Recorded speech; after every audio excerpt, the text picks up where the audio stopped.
आज ना मुलं म्हणत होती काहीतरी चमचमीत खायचं आहे. म्हटलं बाबा काय करावं चमचमीत. तर मग विचार केला, काल ना जरा मी उसळीसाठी भिजत घातलेलं होतं आणि ते काय घातलं होतं ते मी पुढे सांगेल भिजत. आणि खूप मस्त असं घरगुती मसाले वापरून मी तयार केलेलं आहे. खूप छान असं जेवण, अगदी हॉटेलच्या पेक्षाही मी तर म्हणते छान झालं होतं. मुलांनी खूप आवडून खाल्लं. तर ही रेसिपी मी आपल्याला शेअर करते आहे. व्हिडिओ शेवटपर्यंत बघा. व्हिडिओ कसा वाटला कमेंट करून नक्की कळवा आणि सबस्क्राईब करायला मात्र विसरू नका. चला तर मग सुरुवात करूया. कुकरमध्ये 1 ग्लासभर पाणी घातलं, त्यात 1 कपभर भिजवलेले राजमा घातला आहे. रात्रभर भिजवला होता आणि सकाळी तो छान असा फुलून आला. आता त्याच्या चांगल्या 3-4 शिट्ट्या करून घ्यायच्या, म्हणजे ना छान असा मऊसूत शिजून होतो. राजमा शिजून झालेला आहे, साईडला कुकर ठेवला. आता कढईमध्ये तेल घातलं. थोडंसं वाटण तयार करायचं होतं. अगदी अर्धी पळी तेल घातलं, त्यामध्ये 1 कांदा घातला, 5-6 लसणाच्या पाकळ्या घातल्या, अर्धा टमाटा चिरून घातला. मस्त असं भाजून घ्यायचं. लो टू मिडियम फ्लेमवर अगदी मस्त भाजायचं. परतवत छान असं शिजत येतं आणि थोडंसं अगदी लालसर होईस्तोवर भाजायचं. आणि बघू शकता काळपट मात्र नाही करायचं. आता याला आपण काढून घेऊया. याचं छान असं वाटण आपल्याला करायचं आहे. खूप जास्त तामझाम न करता आपण खूप छान अशी हॉटेलसारखी मुलांना आवडणारी डिश करणार आहोत. तर चला आता वाटण करण्यासाठी मी हे सर्व भाजून घेतलेलं आहे, म्हणजे ग्रेव्ही खूप छान होईल. तर आता हे सर्व गार झाल्यानंतर मिक्सरच्या भांड्यात अगदी गंधासारखं मस्त मऊसूद असं वाटून घ्यायचं. आता हे वाटण तयार करून साईडला ठेवते. लगेचच सारख्याच कढईमध्ये तेल घातलं. तेल मी अगदी फक्त 2 पळी तेल घातलं आहे. टेबलस्पूनमध्ये म्हणाल तर 3 ते 4 टेबलस्पून असेल. तर आता मसाल्याच्या डब्यात छोटासा चमचा असतो, त्याच्याने जिरं घातलं. तयार केलेलं वाटण यात घातलेलं आहे. गॅसची फ्लेम अगदी मंद आचेवर करून ठेवलेली आहे. थोडंसं आणि मंद आचेवर याला साईडला छान असं शिजू दिलं, म्हणजे आपलं हे वाटण छान शिजतं आहे. तोपर्यंत आपण कुकर गार झालेला आहे. तर राजमा बघूया कसा शिजला आहे. राजमा खूप छान असा शिजून झालेला आहे, अगदी मऊसूद झालेला आहे.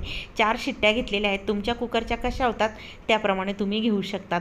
तर आता याला चांगलं असं चेचून घ्यायचं, म्हणजे ना दाब देऊन थोडंसं असं ग्रेव्ही घट्ट होण्यासाठी मदत होते आणि चवही खूप छान अशा आपल्या ह्या ग्रेव्हीमध्ये राजम्याची उतरते. वाटण बघा मस्त असं आटत आलेलं आहे. तेल छान सुटलेलं आहे. वाटण पुन्हा मिनिटभर मी असं परतवून घेतलं. अर्धा चमचा धनेपूड, अर्धा चमचा जिरेपूड, अर्धा चमचा हळद घातली. फुल चमचा भरून लाल तिखट घातलं, हे कलरचं तिखट आहे. आणि आपला रोजचा वापरायचा काळा मसाला घातला 1 चमचाभर. तुमच्याकडे जो गरम मसाला असेल ना तोही वापरला तरी चालेल. छान असे ह्या पावडरचे मसाले मस्त असे वाटणात परतवून घेतले. पुन्हा छान असं 2 मिनिट चांगलं असं मंद आचेवर परतवलं. यामध्ये आता शिजवलेला राजमा घातला आणि राजमा घातल्यानंतर चांगलं असं मिक्स केलं. मिक्स केल्यानंतर आता उकळी आल्यानंतर बारीक गॅस करायचा आहे. अगदी मिक्सरच्या भांड्यामध्ये ग्रेव्हीचं जे साहित्य होतं त्यात पाणी घातलं आणि तेही यामध्ये घातलं. अर्धा ग्लास पाणी घातलं. आधीचा 1 ग्लास, नंतरचा अर्धा ग्लास. असं मस्त अशी ग्रेव्ही अशी झालेली बघू शकता, घट्ट छान अशी उकळी आली. उकळी आल्यानंतर थोडंसं मीठ घातलं, चवीनुसार मीठ घाला.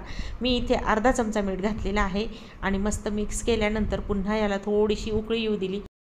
मूठभर कोथिंबीर घातली आणि थोडीशी अशी मस्त अशी हॉटेलसारखी चव येण्यासाठी यात घातलेलं आहे साजूक तूप अर्धा चमचा.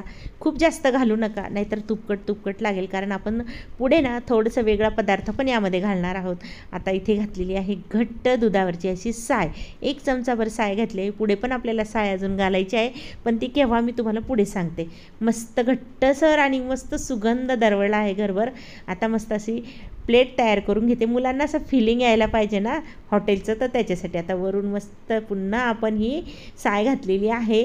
थोडीशी फेटून घाला, म्हणजे ना छान अशी चव उतरेल. थोडी कोथिंबीर पेरली, डोळ्यांनी मस्त असा राजमा खाल्लाच आणि बघू शकता खूप मस्त झालेला आहे. तर चला आता आपण मस्त या राजम्याबरोबर खाण्यासाठी जिरा राईस करून घेऊया. तुम्हाला वाटत असेल तर तुम्ही पोळ्या करू शकतात किंवा फुलके करू शकतात. मी मात्र मस्त असा जिरा राईस केलेला आहे. मस्त फडफडीत जिरा राईस करण्यासाठी इथे कुकरमध्ये अर्धा चमचा साजूक तूप घातलं, 1 चमचाभर जिरं घातलं, थोडंसं कोथिंबीर घातली आणि पाणी ग्लासभर घातलेलं आहे, कारण ना अगदी फडफडीत आपल्याला करायचं आहे. तर इथे तांदूळ घेतलेला आहे 1 वाटीभर. सपाट वाटी घेतलेला आहे, जास्त नाही घेतलेला, अगदी छोटी वाटी आहे. छान असं स्वच्छ असं धुवून घेतला. हा साधाच माझा कोलम तांदूळ आहे, जे बासमती वगैरे नाही, तुम्ही बासमतीही वापरू शकता. चवीनुसार मीठ घातलं, मस्त मिक्स केलं. खळ खळ खळ खळ चांगली उकळी येऊ द्यायची. खळखळ उकळी आल्यानंतरच हात धुतलेला तांदूळ तुम्ही घालायचा, म्हणजे तुमचा भात 100% फडफडीत होणार. आता याला झाकण लावून मस्त असं शिजवून घ्यायचं आहे. कुकरच्या 3 शिट्ट्या घ्यायच्या, फडफडीत भात तयार होतो. तुमच्या कुकरच्या जशा होत असतील त्याप्रमाणे तुम्ही घ्या. चला तर मग भातही मस्त शिजून झालेला आहे. थोडासा गार होऊ देते कुकर आणि मस्त वाढायला घेते. चला, कुकर गार झालेला आहे. आता भात वाढून घेऊया. आपल्या राजमाबरोबर, म्हणजेच राजमा चावलची रेसिपी आज आपली झालेली आहे. फडफडीत भात, मस्त गरमागरम राजमा, त्याच्याबरोबर थोडंसं सलाड, अगदी साधा सोपा आणि सुटसुटीत असा बेत, पण मुलांना अगदी आवडेल असा झालेला आहे. एकदम आवडून असा ताव मारला मुलांनी, पोटभर जेवले. तुम्ही पण नक्की करा आणि तुमचं कसं झाला कमेंट करून नक्की कळवा. व्हिडिओ आवडल्यास सबस्क्राईब करायला मात्र विसरू नका आणि एक लाईक तर नक्की करा. बाय.